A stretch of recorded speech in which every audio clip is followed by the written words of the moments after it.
that's not what I hired you to do, is to do nothing. I said, we're going to do nothing for the next few months. And I said, the reason is you got $500,000 of tax debt that's getting ready to expire, like literally disappear off your account, like it never existed. And he's all, what? Are you sure? I said, I'm looking at their records right now. And guess what happened a few months later? That debt disappeared. But had he had done what he wanted me to do initially, he wanted me to start doing some things.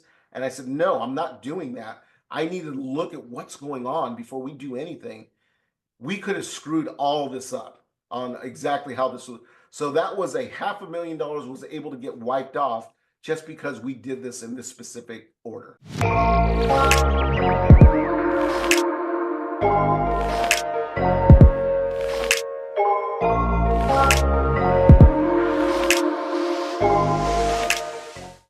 Welcome to the Generations of Wealth show. I am your host, Derek Dombeck. And, today's topic is one that I don't hear on any other real estate investment shows.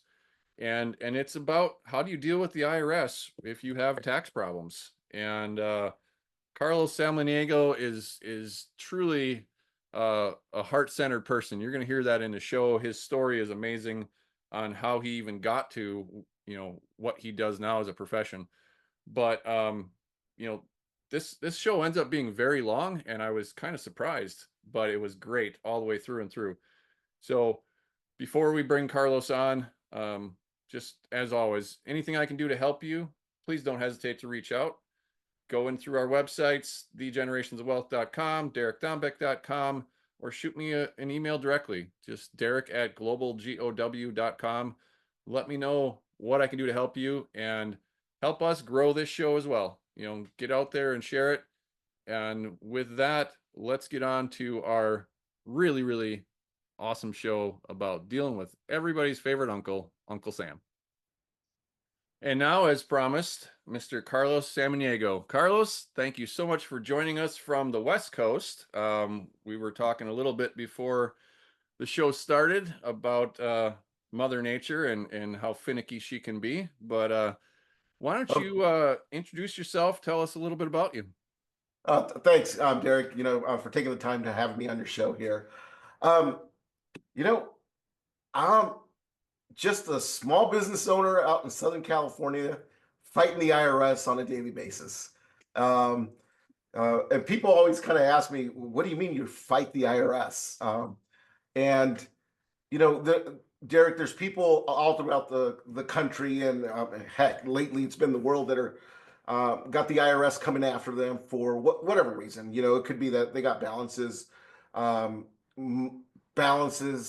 that they can't pay, or they haven't filed tax returns, or a variety of different IRS issues. And I decided just over back in 2017 that I would make it a full-time career fighting the IRS. And the funny part about that, Derek, is I didn't wake up one morning kind of thinking about that.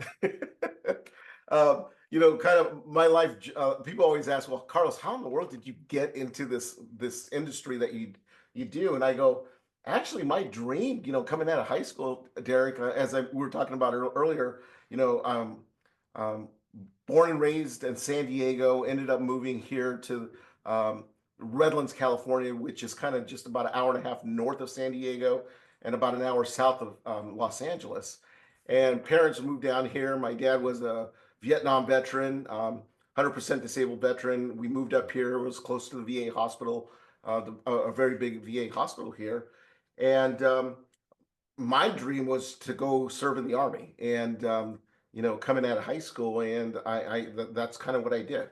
I got out of high school, joined the Army, and did that for a couple of years. But I don't know. I'm not sure if you've ever, if you know anybody that served there, that for some people it's a lifetime career. It's just like they love it. My son, my son's a naval officer. My daughter's getting ready to go in the military here soon, and for me, I lasted about 3 years, and I realized, the military was an amazing experience, but I didn't see it as a lifetime career for me.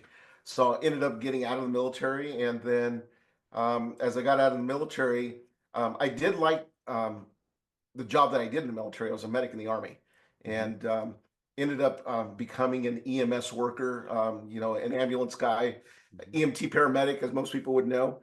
And I did that for 11 years, Derek, and Wow. really enjoyed that type of work. It's the work of kind of saving people's lives, being of service to people. And for those people that are listening to this, and they got friends and family members that actually do that type of work. It's an extraordinary job, very fulfilling. Um, but that's kind of where my entrepreneurial journey started, Derek. And uh, the nice thing about that job is I had what you would call, people say, the firefighter type job, Mhm. where I worked 24-hour shifts. So I would work, like on a Monday, wouldn't work again until a Thursday, then would, make 40, 2 to 3. Actually, it was like specifically, it was 10 days a month. That was my total job, because of these nice 10-hour jobs. So that gave me the opportunity to kind of explore, as people call it today, they call it side gigs or side Yeah. hustles. So that's what I started doing. I started doing a lot of little side hustles. Um, it was kind of my first introduction to um, the network marketing industry, which a lot of people, kind of get their first introduction into the network marketing industry, um, as a business. And what I loved about that industry, it introduced me to personal development. And at a very young age, I started, getting very into personal development. Remember Tony Robbins? Remember those cassette tapes, the Personal Yep. Power back Yep. in the day? That was one of my very first personal development purchases, and got very involved in that and started making some extra money because I am working at this job that gave me the opportunity to do these little side hustles. But something happened that changed my life forever, Derek, during that time frame. And I bring this up because I want to share with people, you know, how how do you get into fighting the IRS? And Mhm. for me, it's because of some bad personal financial information that I took from a very not qualified person. And that financial information that I took, or the advice that I took from, was the older guy that I was working with in the ambulance. And when I say older guy, remember I was actually pretty young. So he was just a couple of years younger than me, probably in his early 20s. And I happened to be working a lot of overtime during the holiday seasons. And he said, "Hey, Carlos, well, he'd asked me, why are you working so much?" Because I was working 48-hour shifts, trying to get, 72-hour shift type of a situation. Mhm. And I told him, just trying to make some extra money. And he's like, "Hey, if you just take your paycheck, go to HR, claim exempt or 10 exemptions, you're going to get a bigger paycheck, because what happens when you claim exempt? They don't take any personal income taxes from you." And I did that, and that's where the beginning of my story kind of really starts there, because what happens is I get that first paycheck that comes around after working all these extra shifts. I got this huge paycheck. There's no income tax coming out of it. And I continued to work the rest of the year during this time frame, and made some really good money. But tax time rolls around, just like we just had tax day, deadline here about 15 days ago. And when I went to get my taxes done, I'd realized I had a big tax bill because I Mhm. had claimed exempt on these big paychecks. And I did what a lot of people, actually, believe it or not, do, Derek, is that they don't, because they owe, they think, I'll just not file the tax return. And that's what I did. I didn't file that tax return. But the problem was I didn't learn my lesson there. I never changed that exempt status. Worked another entire year. Mhm. Another tax season rolls around, and I'm back in that same predicament. Go to file the taxes. Realize I have a massive tax bill, so I don't file the tax return. Derek, that went on 8 years, Wow. where I went 8 years not filing income taxes at all. Tax debt just building up, and I literally became one of these people that owed almost, by the time this was all done, because not only was I not filing federal taxes, I wasn't filing state taxes. And a lot of people know California got big state tax bills here. What? That's that's breaking news. It's just, Derek, it was, I was in a bad predicament and really didn't know what to do. I was afraid, scared, didn't know what to do. Once you start, a lot of people think, you miss 1 or 2 years, it's pretty easy to kind of just, yeah, get the tax returns done, get back into the system. But when you've gone 8 years, there's nothing but fear in you because who do you talk to? You don't talk to your friends about it, right? It's not like one of those things you go to your local bar um, and tell your buddy, "Hey, I haven't filed taxes in 8 years, and I owe $100,000. What do I do?" That's an embarrassing thing, right? Mhm. You don't go to your family members. Believe it or not, you'll be shocked how many spouses don't know that their spouse is in that situation. Um, so it was just I was kind of frozen in time because I had no idea what to do. Um, Eventually, I ended up leaving that industry. That's a whole other story. I can write a book about why I ended up leaving the medical industry. Um, and I ended up getting it, believe it or not, getting into the real estate industry after I left there. Um, ended up getting into the real estate industry, became a mortgage lender, started doing that type of work. Um, During this time frame, though, the state of California had eventually did catch me. And when I say catch me, is that a letter got to me where I actually opened up the letter, and California was just asking, "Hey, where's your tax return?" Yeah. And I had known I got caught.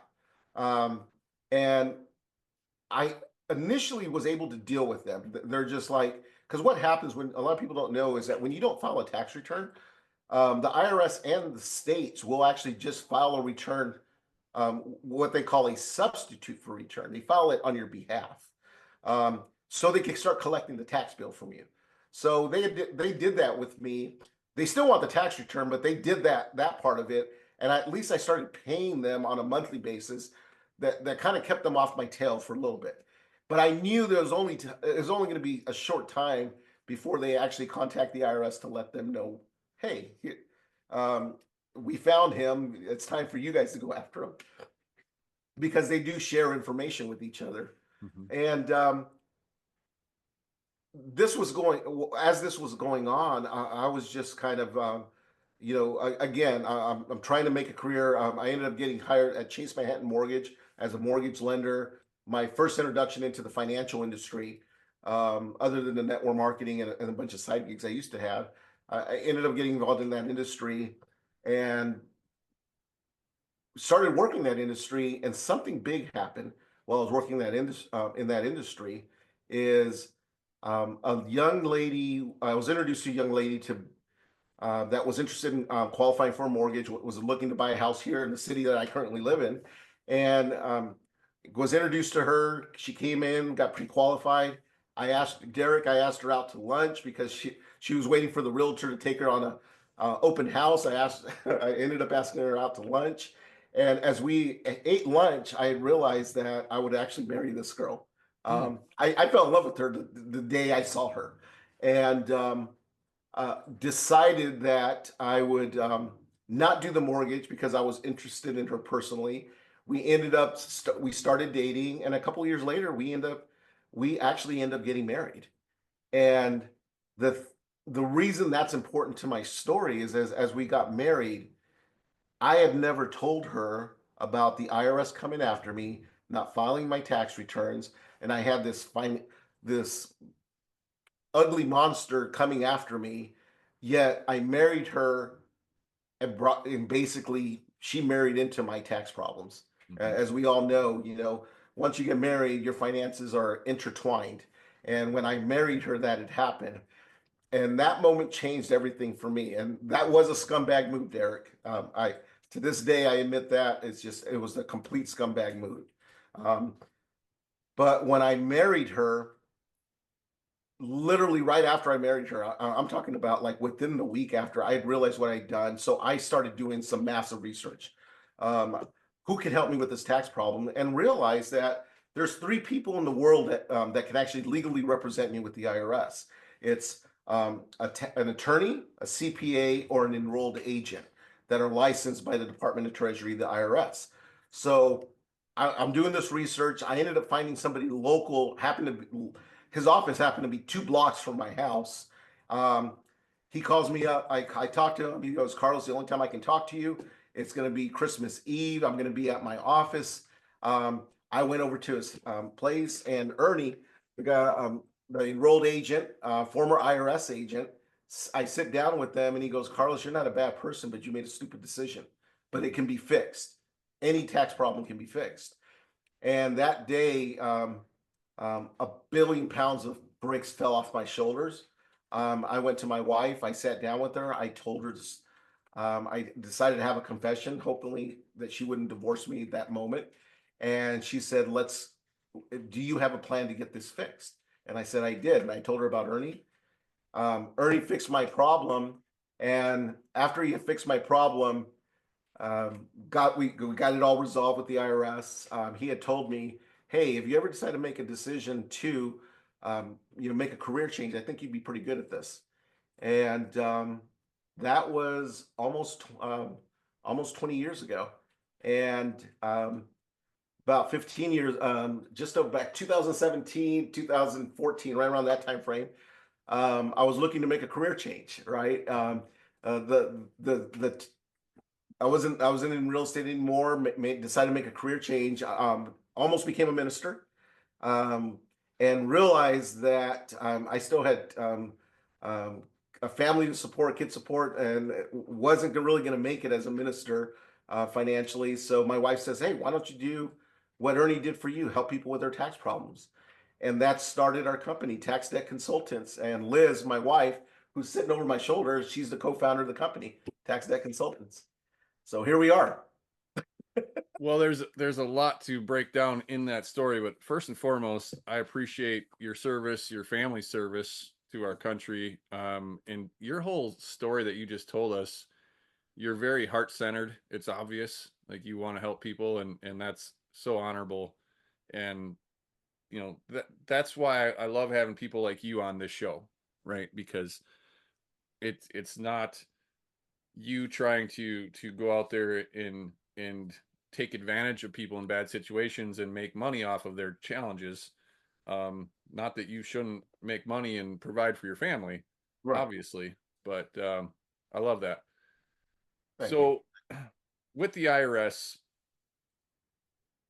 so Ernie is now mentoring you, right? He's teaching you the game. Is that kind of what we're Actually, at, or what happened? well, the beauty behind Ernie, he didn't teach me the game. He fixed my problem and gave me that inkling of, hey, do this. So I had to figure out, well, when my wife said, why don't you become, do what Ernie does and help people with tax problems? I had to figure out, well, so I mentioned earlier, there's only 3 types of people that help you. Mm-hmm. Well, I'm like, well, I'm not going back to college to become an attorney. Um, I'm not going to become a CPA. I have no experience in CPA. So I'm like, really the only option is the enrolled agent part of this thing. So when I was doing my research, I realized there's 2 ways to become an enrolled agent. One, you can go work 5 years for the IRS, and as long as you work for 5 years, you can get licensed as an enrolled agent with that 5 years of experience. Or the other part, you can take the test to become an enrolled agent. The test is a three part 4-hour exam for each part. If you can pass that test, and there's no formal education for it, you have to go study for it. There's courses you can take to study for it. Mm-hmm.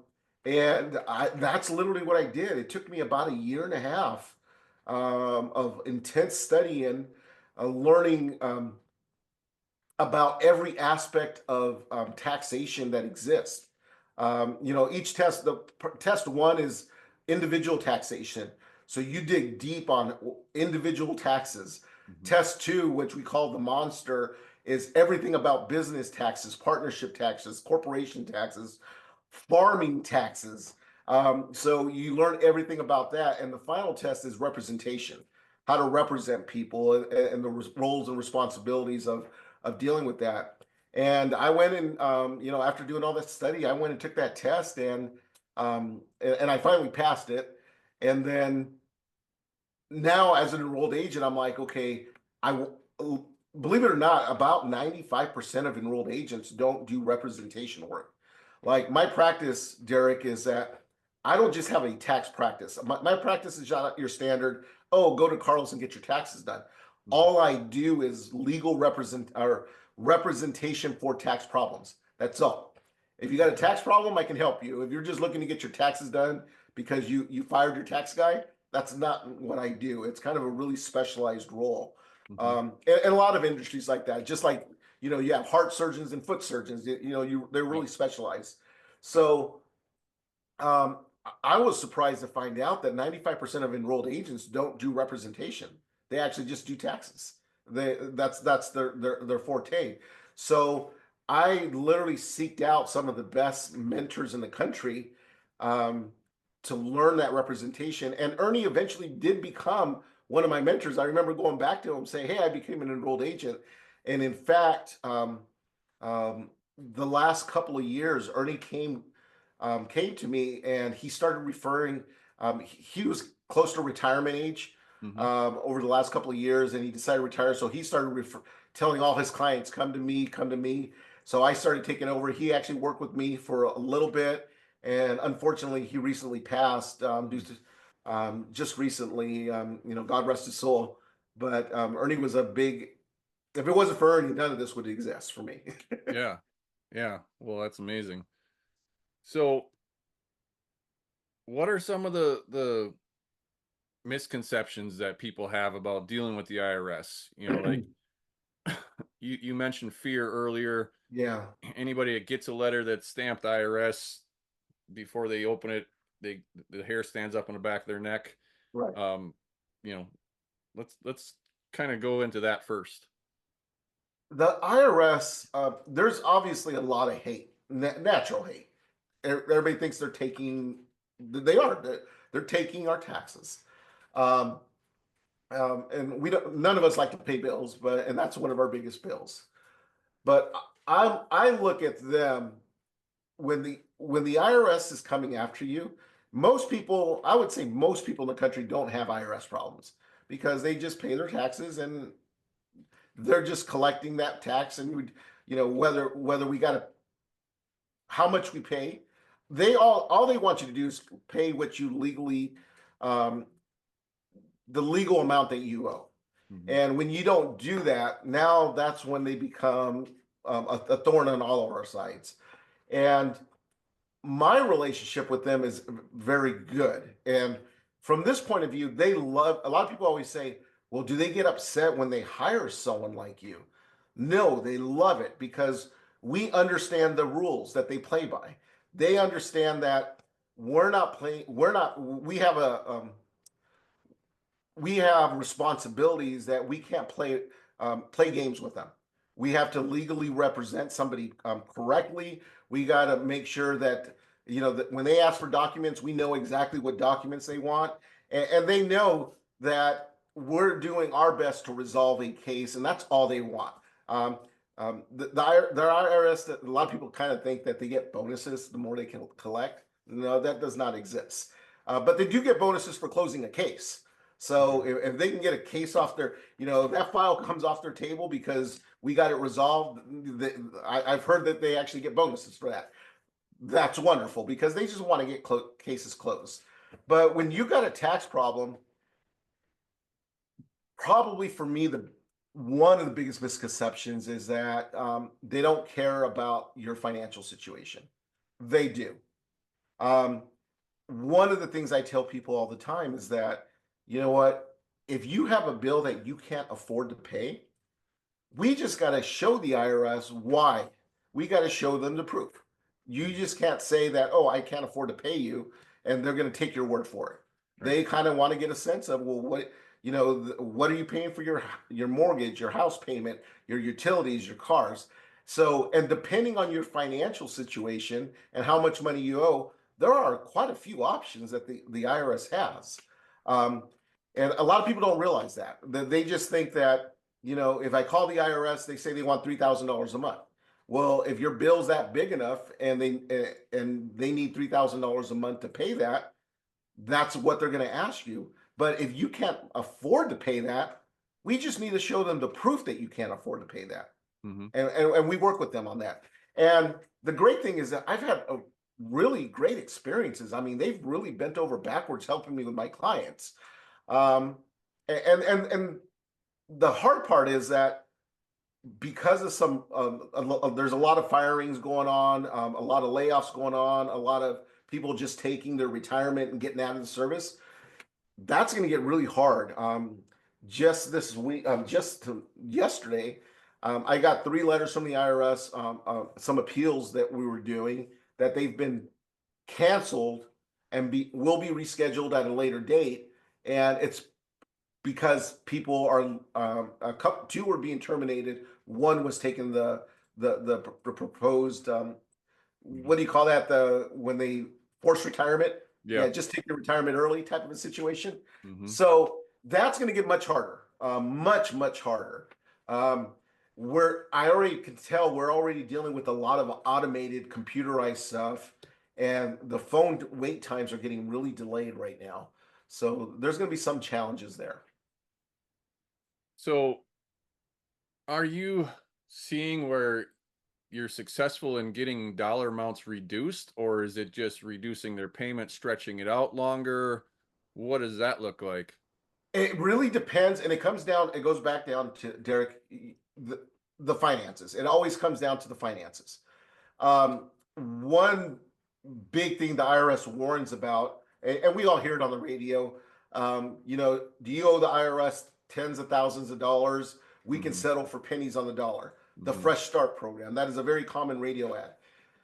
Well, the Fresh Start program is not really a fresh start thing. It's been around for ages.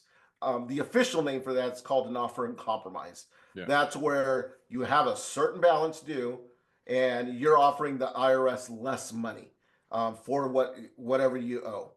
That program does exist. And there's some very strict guidelines for that program. And it works excellent. I've had multiple cases. One of the most recent cases I had, somebody had over $300,000 of tax debt. We settled it for about $3,900. But you got to understand what the IRS is looking at. They're going to look at your income, as we talked about. They're going to look at your expenses. Excuse me. They're going to look at those expenses. They want to see how much money you have left over to pay the debt. Okay. The second part that they're looking at, and I'll come up with a kind of an example here. Excuse me, getting over a cold here. The second part of that is that they're looking at your assets. How much assets do you have? 401k, savings account, checking account. Do you have real estate equity? And I can tell anybody right now that if you're listening to this podcast and you owe the IRS a lot of money, and you have equity in a property or an investment, and if that equity exceeds the amount that you currently owe, the chances of getting that offer and compromise, that fresh start, the pennies on the dollar, is 0 to none. Because the government just looks at this. We'll just put a lien on your property, and someday you're going to sell it. Someday you're going to want to refinance it, and we're just going to take the equity right out of your property. So I get people all the time that call me up, and I've had multiple people call me up that have been scammed by companies telling them, oh yeah, you definitely qualify for that program. They'll pay them $5, $10, $15, $20,000 to do the paperwork, only to find out quite a few months later they never qualified because they were sitting on $200, $500, $1 million worth of equity. California pricing out here. Yeah. So, and then they go back to the company trying to get their money, and the company's been shut down, or they shut their companies down purposely. Mm-hmm. Yeah, I know of people that have been through that scenario, and have told me the stories. It's devastating. Yeah, that's why I tell people, and I offer a free for all new clients, a free consultation just to say, hey, tell me your story. I can run some quick numbers, just rough estimate numbers, and say, yeah, that's a possibility. No, maybe not. It's just because these companies do this, and again, they're popping up left and right, and it's the saddest thing to see. Somebody coming to me. I've been paying this company, $700 a month for the last 2 years, and they said I would qualify for this program, and I'm going, you got $300,000 of equity in your property and you got a $60,000 tax bill. That is never going to happen, Mhm. ever.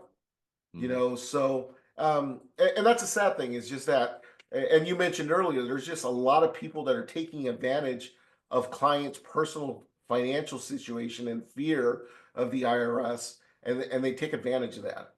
And and a lot of these companies too, Derek, is that they don't even exist. You can't go to their office if you wanted to. Right. It's all phone based or internet based, and you know what? There are a lot of legitimate companies that are that way, but what makes me unique, and I've actually had people fly into California to meet with me because they say, I just want to be able to know I can go sit down and talk to somebody, Mhm. or to find out what's going on with my case, is because XYZ company says that you know team they always have, you're being assigned to our collections team B, they're going to handle your case, Right. and they can never get a hold of somebody, and it's just it's a bad scenario. Yeah. So if you have, $100,000 that you owe the IRS, Yeah. the federal IRS, Yeah. typically you owe your state Yes. as well. So do you work with just the federal IRS programs, or do you work with state programs just within California, or not at all? Great question. Here's We do both. We work with both entities, because there's typically tax. Obviously, there's about 6 or 7 or 8 states that don't have taxes, Hmm. but I always tell people, and people are always surprised, because somebody will call me and they'll say, "Hey, Carlos, I got an IRS problem," or it could be the IRS just took money out of my bank account. And what I have found is that 95% of the time, probably even higher than that, it's not even the IRS that did that, take the money out of a bank account. It's the state that did it. Mm. And so I always tell people, when you got an IRS problem, there's a very good chance you got a state problem. So I start asking about the state, and they'll say, "Well, Carlos, why are you talking? Why are you talking about California or Illinois? I need help with the IRS part of it." I go, "It's because if you got this IRS thing, I guarantee you probably have a state thing, and the state is going to come after you much faster. They're going to come after your paycheck faster. They're going to come after your bank account faster." And you got to realize the reasoning behind that, right? The federal government has the ability to do what? Print money, Hmm. right? The states do not have the ability to print money. So really their only revenue source is coming from, for most states, is income tax. And they know that if the IRS gets a wage garnishment or a bank levy, they're not going to get their money because they've already gotten. So they speed up the process because they want to get theirs before the IRS can get their money, right? So The difference between a good deal and a great one, it usually comes down to what you say and how you say it. That's where Elite Negotiations Academy comes in. We help real estate professionals master the art of negotiation through real-world coaching, live deal analysis, and breakdowns of actual calls. Learn how to control the conversation, build trust faster, and close deals without leaving money on the table. Whether you're talking to sellers, buyers, or lenders, this is the skill that pays for itself. Try it out. $49 per month for your first 3 months. Visit EliteNegotiationsAcademy.com and start negotiating like a pro. to answer the question, is that we deal with both. We have to deal with both. It's just because the other reasoning behind that is a lot of states really don't negotiate their debt. I know, like California, I'll talk California specifically, and I know a lot of states are very similar. They don't like negotiating their debt a whole lot. They're like, you know what, we're going to get paid, no matter what. Like in Hmm. California, if you owe taxes to the state, and you don't deal with it, they can take your driver's license away. They can take your occupational license. If you're a mortgage, you're a mortgage person, they can pull that license. Yeah. If you're a doctor, I've had doctors get their licenses pulled. Any type of they can shut down your business because businesses are typically a state licensing issue. So they have such extreme power that we got to deal with that state issue first. And then what's great about that, if we deal with that, and let's just say we get you on an installment agreement with the state, whether, making up figures here, it's a $500 installment agreement. And now it's time to go deal with the IRS. When we're doing our financials with the IRS, we can put the state tax bill as a line item expense that could potentially reduce the money that's available to pay the IRS. Sure. So whether it's state or federal on these payment plans, are they charging interest and penalties and everything else? Yeah, that's unfortunately that is a very common question, is that, oh, if I get into a payment plan or we get into a resolution, and I'll talk about the 4 different types of resolutions here in a second.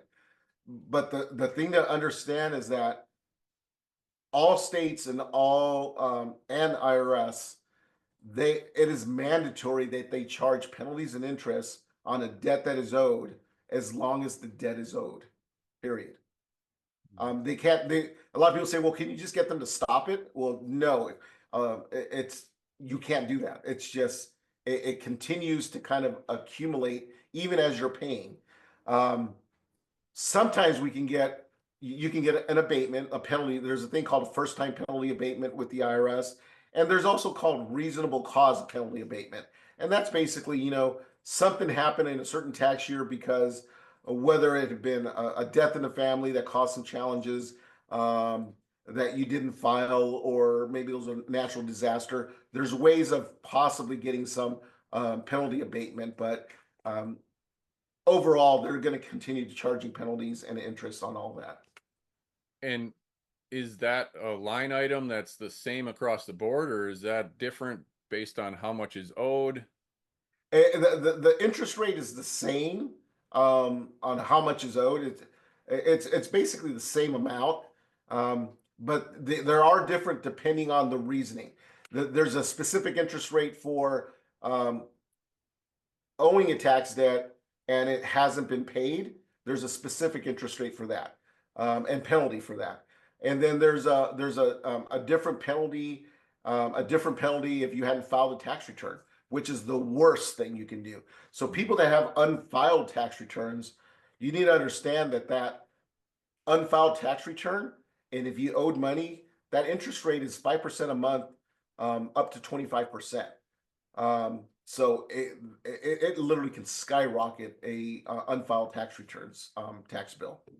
Okay, so if you were unfiled and now you file and you find out you owe $100,000. Mm-hmm. So you're filed, you acknowledged it, everything's signed, it's with the IRS, and you need to work out a payment plan for the $100,000. Yes. What does that look like? Again, you gotta depending on how, to give you an example, let's just say you had $100,000 tax bill today, right? This tax bill. The IRS will give you up to 10 years, believe it or not, to pay that tax bill. That's 120 months. You're looking at about $833 a month, bare minimum. But here's the interesting part about this, is that a lot of times what happens, people don't pay their taxes. So don't pay that tax bill right away, right? So here's an interesting concept that happens with the IRS. Every year you don't pay on a tax bill, the monthly payment goes up. And why is that? Because all tax bills have a 10-day, once a tax return has been filed and processed,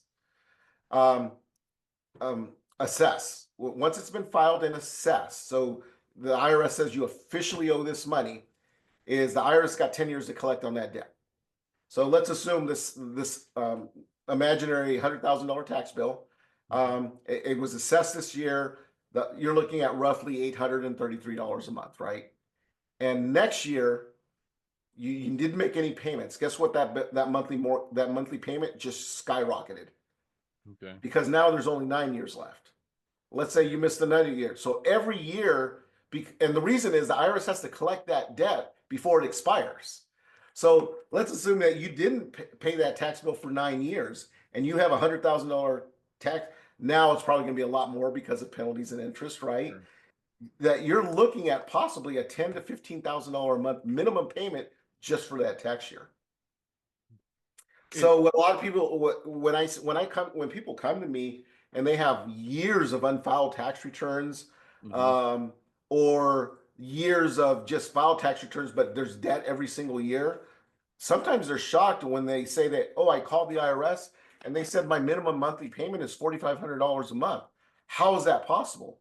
And I explained to them, it's just because you haven't dealt with this for years. They've only got a certain amount of time to collect on that. So they're telling you what their minimum payment is because they're trying to collect on that debt before it expires. So that's where I come in and say, well, let's take a look at your actual income, your actual expenses, and maybe we run those numbers. And I say, well, based on your numbers, you can only afford to pay $600 a month. And, you know, and again, we're just rough numbers. If it's $400 to $600 a month, now I can literally go to the IRS and say, hey, they only have the ability to pay $400 a month based on your guidelines. And the IRS, there's a very good chance the IRS will accept that. And that's actually called a partial pay installment agreement, where they accept that $400 a month, even though they wanted $4,000 a month. And that takes back, Derek, to a lot of people say, well, what options are available if you have like these tax problems or this tax debt? There are basically what I call four major options.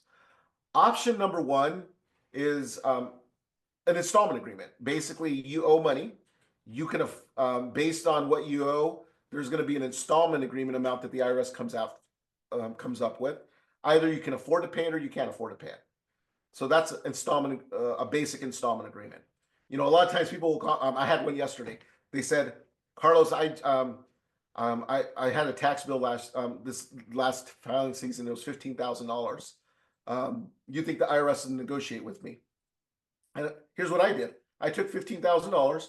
I divided it up. What I did is I divided it up by just 7 years. I said, that's $214 a month. If we did that $10,000, divide that by 10 years, that's, you know, let's do 10,000 divide by 120. That's $83 a month. So you're telling me you have no ability to pay a minimum of $83 a month based on your income and your expenses. Well, yeah, I could probably pay that. Well, then you're going to pay $83 a month. They're not just going to get rid of this thing. So installment agreement is number one. Okay. And on that installment agreement, there is interest on top of that. So interest and penalties on top of that if you owe money. But is that double digit interest or is that single digit interest? It's prime plus whatever the interest rate. So you might know better. I'm not a real whatever prime is, so I don't even know what the interest rates are right now. So it's that plus whatever it's the interest plus whatever the penalties are. So it is going to go up. So the next thing too is the next option is what's called a currently not collectible. This is a powerful option people don't realize exists. A currently not collectible status is where you can show the IRS based on your income and your expenses, you do not have the ability to pay anything to them. And the IRS will shut off all collections. They won't come after you for the money. Here's the negative part about that. That money continues to accrue penalties and interest. But sometimes here's a powerful part of that. If you have debt that's getting ready to expire, remember that 10 years collection thing? And I've had this situation where somebody had a bunch of debt that was going to expire over the next year, and we were able to get them in a not collectible status. That clock keeps on ticking, and that debt will expire that day and disappear. So that's a very powerful option that's available if somebody's in that type of a situation. But basically, they can't have assets, because if they have assets, if you got assets, they're gonna come after those assets. And when I say come after it, they'll just place a lien at your county recorder office. The IRS is not into, taking your, let's just say you have a home. People's one big fear is that, are they going to take my home? The IRS is not into making people homeless, No. but they will put a lien on the property Right. if you got equity. So, well, again, we talked about installment agreement, currently not collectible. The offer and compromise, as I talked about earlier, that fresh start, as people know it by. But offer and compromise is where you settle for pennies on the dollar. That is a legitimate program. It works great. But again, you need to qualify. And I always tell people, I get people all the time that call me, hey, Carlos, I have like $60,000 of debt. I want to do an offer and compromise. And I'm looking at their situation, running some rough numbers. I'm like, you may qualify because you don't have any income or you don't have any assets. Or when I say income, after your expenses, there's no income really left over. But the problem is sometimes is that they haven't filed their tax returns or they have missing tax years that need to be filed. So we got to get those tax returns filed because the IRS wants to deal with all their debt, not just part of their debt. So offer and compromise is great program if you qualify. And so we talked about installment agreement, currently not collectible, offer and compromise. The other option, as I talked about earlier, is that partial pay installment agreement. Maybe you can't afford a regular installment agreement, but you can afford to pay something. I had a really great case just recently. A lady had a real estate broker actually owed almost $400,000. The IRS wanted about $10,000 a month based on her debt, and the IRS actually got. I was able to get them to agree on a $400 a month installment agreement on that debt, which makes it technically a partial pay installment agreement. Because if any debt comes due for expiration, it will fall off. Okay. So, and the final one, I call this the bonus one. Bankruptcy is actually an option with the IRS. Some debt can be dischargeable by bankruptcy. I had that question written down. I was going to ask you that because most people think that's not possible. That is definitely a possibility. Here's a key thing, and this is really important for people to understand, is there's really specific rules. One of the rules is the debt has to be at least 3 years old. So I had somebody recently hadn't filed tax returns in like 19 years, and he was planning on filing all his returns and then just claiming bankruptcy right afterwards. Problem is, the debt has to be at least 3 years old. So if you filed a bunch of returns and thought you were going to claim bankruptcy the minute the IRS processed that, no, you got to wait at least 3 years before that debt expires. So, and there's some additional rules. Bankruptcy attorneys can help you. So one of the key things I tell people that are interested in this option, especially they haven't filed tax returns, go file your tax returns. Because one thing that will not work, if I talked about this earlier, if you don't file a return, the IRS or state has the right to file a return on your behalf to collect. Anytime the IRS does that, that year just became ineligible for bankruptcy, even if you do file a tax return. So that's why it's so important to file those tax returns, even if you can't afford to pay the bill. Is just get them filed. You don't want the IRS filing those that substitute for return on your transcripts. Excuse me. So when people need your services, how whether it's you or anyone else, obviously they should come to you. But if it's you or anybody else, what can they expect to pay? Is it based off of a flat fee? Is it hourly? Is it, based off how much they owe? How does that work? The way I do it, every agency is every person that represents a person is dramatically different. As you can imagine, attorneys are dramatically different than other people. Attorneys charge attorney prices, charge certain retainers. I can kind of tell you how I actually work. Maybe coming from the medical industry, I use kind of a medical payment, what I call billing, the way I do it. So I tell people all the time is that a lot of times when people have a tax problem, one thing I say, Derek, is that most people, almost 99% of the people that have tax problems, don't know what the problem really is. They have an idea, that, and here's what I mean. Well, Carlos, I owe money to the IRS. I think I owe money to the state. I think I filed my tax return back in 2020. They really don't know because they do what we all naturally do. They kind of put it away, right? They don't want to deal with it. They throw the IRS, they throw the IRS bill into either the trash or in a box. They don't even open it. So coming from a medical background, when you have a problem, a medical issue or a symptom, what do? Right? If I had a really extreme headache and I'm like, I don't know what's going on here, and if I call my doctor and if my doctor says, hey, Carlos, you know what? Let's schedule you for brain surgery next week, so we can see what's going on. We got a problem, right? It's just like, but that's not what doctors do. Here's what they say. Let's get your blood labs and let's get some blood labs or maybe an MRI or an x-ray done. And let's see what the actual problem is. Because they don't want to do a treatment plan more than what you actually need. And kind of similar to me, I don't want to charge somebody more than what they actually need. So I do what I call a phase 1 investigation. And my phase 1 investigation means I'm going to file a power of attorney with the IRS and their local state, whatever state. Because what I want to do, I want to get in all your internal records with each of these agencies and find out what the actual problem is. What tax years were filed, which ones weren't filed, where are you in the collection process? Has the IRS placed a tax lien on you? The IRS, I also get like the last 10 years of wage and income transcripts for you. So every W-2 1099 that was ever issued to you over the last 10 years, we're going to get access to that. I'm going to be able to see, do you qualify for penalty abate? There is a lot of information I'm able to collect. And then once I've gotten all this information, I can look at it like a doctor looks at the blood work and looks at the x-ray and says, oh, I see what's going on here.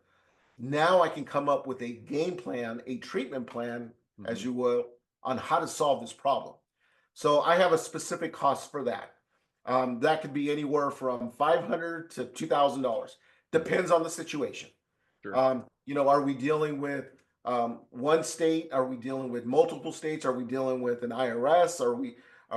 It just depends. I don't know. It's just like when a doctor says, well, depends on your symptoms, what's going on, what type of test we need to pull to figure out what's going on. I tell people this is the best money you can possibly spend because one, we're going to make sure that we don't do something that is stupid. And here's what I mean by that. I had an entertainment, a director producer out of Hollywood reach out to me, owed just over $1 million, if I remember this right. And I was explaining this process. Phase 1, we're going to do this, and we need to find out what's going on.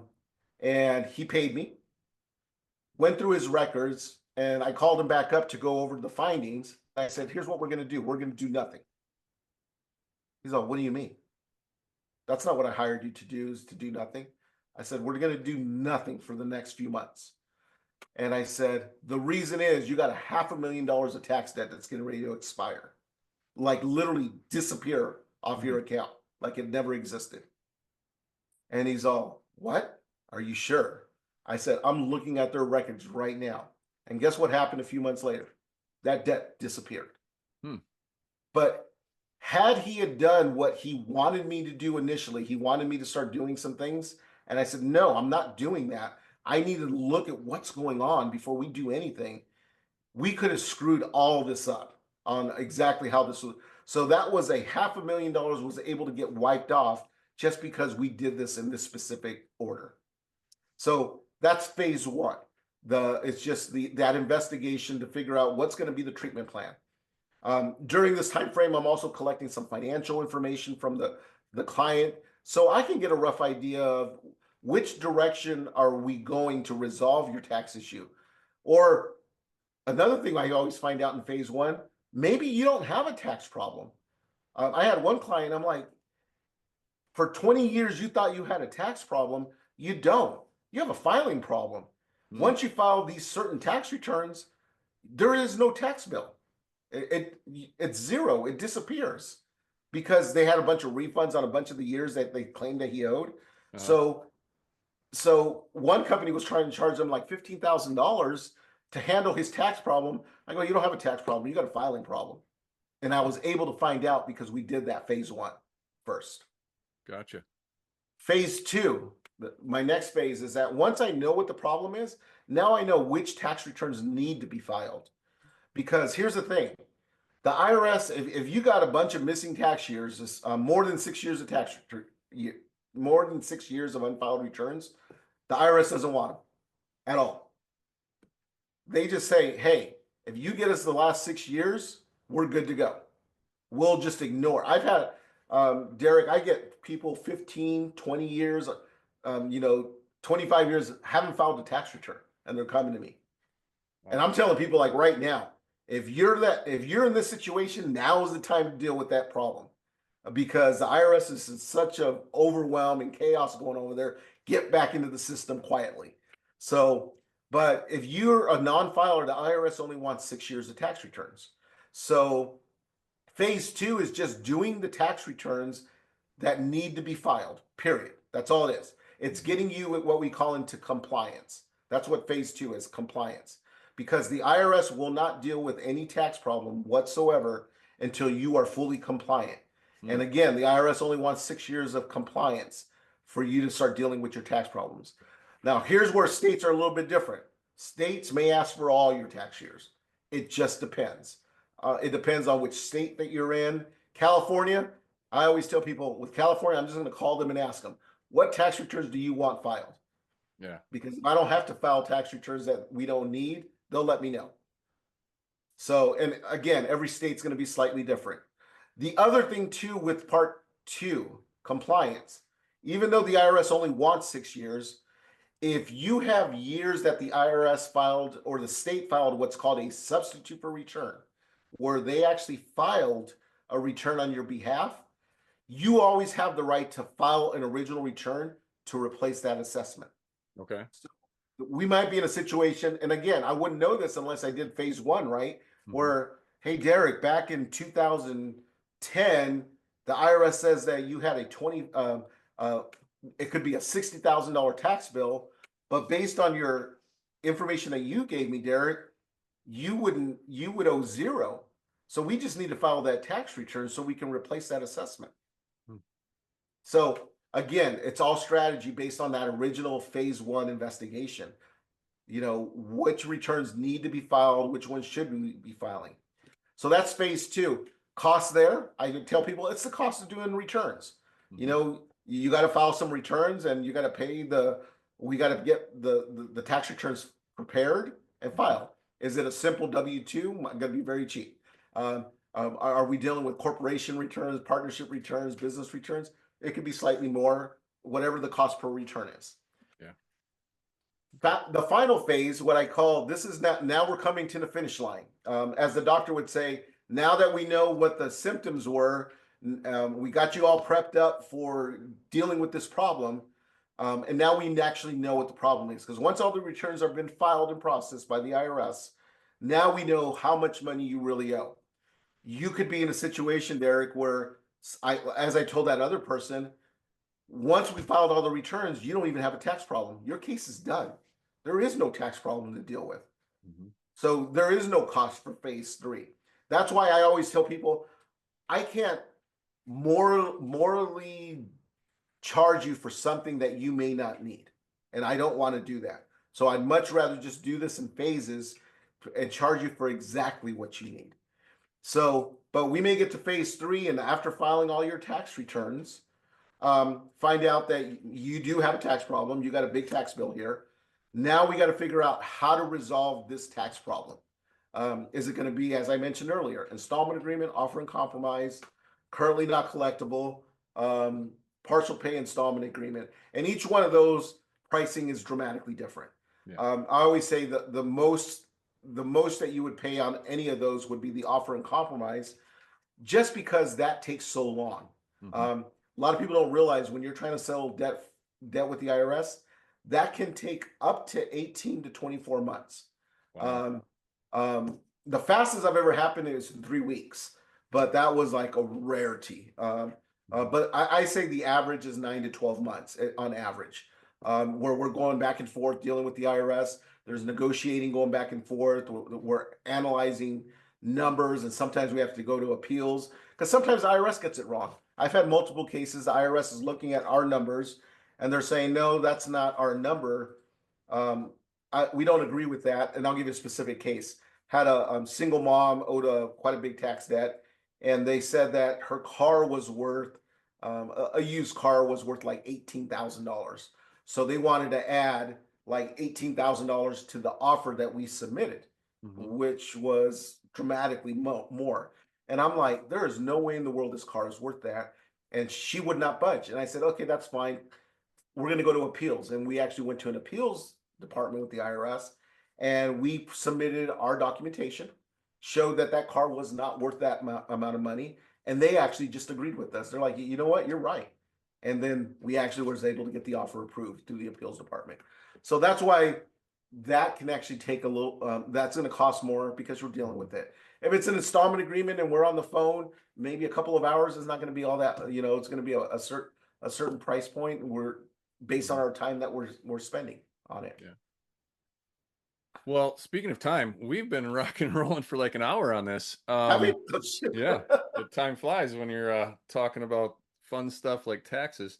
Yeah. So let's kind of wind this up. Yeah. You actually have a podcast that you host as well, so I want you to mention that, and then of course, anything that we can do to get contact information for absolutely. that are looking for you, that'd be great.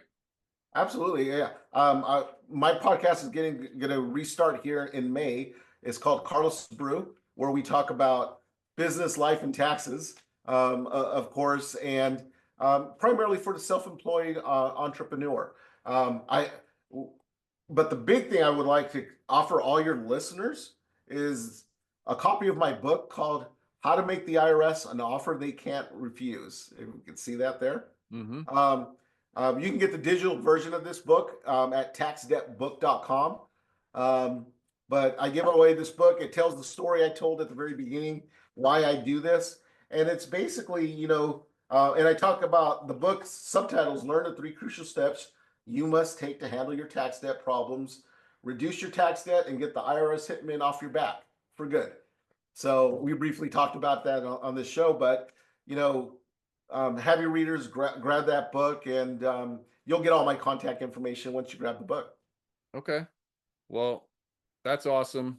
Appreciate you having, giving us your time today, and all of your knowledge, of course. And as I said earlier, just thank you not only for your service when you're in the military, but just your service now. Like you're truly a heart-centered person, and that's awesome.